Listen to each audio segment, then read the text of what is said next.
ભર બપોરે ઇલોરા પાર્કમાં સેવા સદનના કર્મચારીઓએ મચાવેલા આતંકથી સમગ્ર શહેરમાં ચકચાર મચી હતી। સેવા સદનના દબાણ શાખાના કર્મચારીઓને ગતરોજ શહેરના ઇલોરા પાર્ક વિસ્તારમાં રોડ રસ્તા પરના દબાણો દૂર કરવાનો હુકમ મોહમ્મદ તગલક બનેલા ખુદ municipal commissioner doctor Vinod Rao દ્વારા આપવામાં આવ્યો હતો।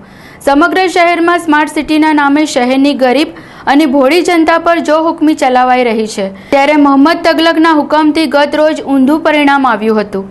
સત્તાની મદમાં ભાન ભૂલેલા કર્મચારીઓએ સ્થાનિકો સાથે મહિલાની લાકડી અને સળિયા વડે ધોલાઈ કરી નાખી હતી, જેને પરિણામે સમગ્ર શહેરમાં ચકચાર મચી હતી।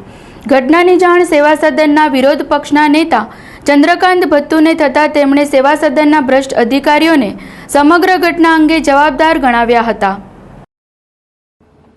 કોઈ ખાલી ફરિયાદ લખાવા જતો હોય તોય પોલીસ ડિપાર્ટમેન્ટ એની ફરિયાદ લઈને એને કાયદેસર અંદર કરી દેતા હોય છે અને પોલીસની નજરની સામે આ કોર્પોરેશનના કર્મચારીઓ નાગરિકોને મારતા હોય તો સરકારી અમલદાર તરીકે એક પોલીસની ફરજ તરીકે એમને કાયદેસર ફરિયાદ નોંધવી જોઈએ અને જે લોકો મારતા હોય એમને અંદર કરવા જોઈએ।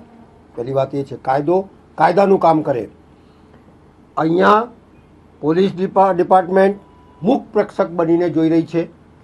નાગરિકો માર ખાઈ રહ્યા છે। ગેરકાયદેસર કોર્પોરેશન પ્રવૃત્તિ કરી રહી છે કે કોઈ પણ જગ્યા લેવી હોય તો કાયદેસર સમગ્ર સભામાં દરખાસ્ત આવે, એનું વળતર ચૂકવવામાં આવે। કોઈ જગ્યા તોડવાની હોય તો એના જો 30% લોકો ના કહેતા હોય તો એ જગ્યા તોડવાની નહીં।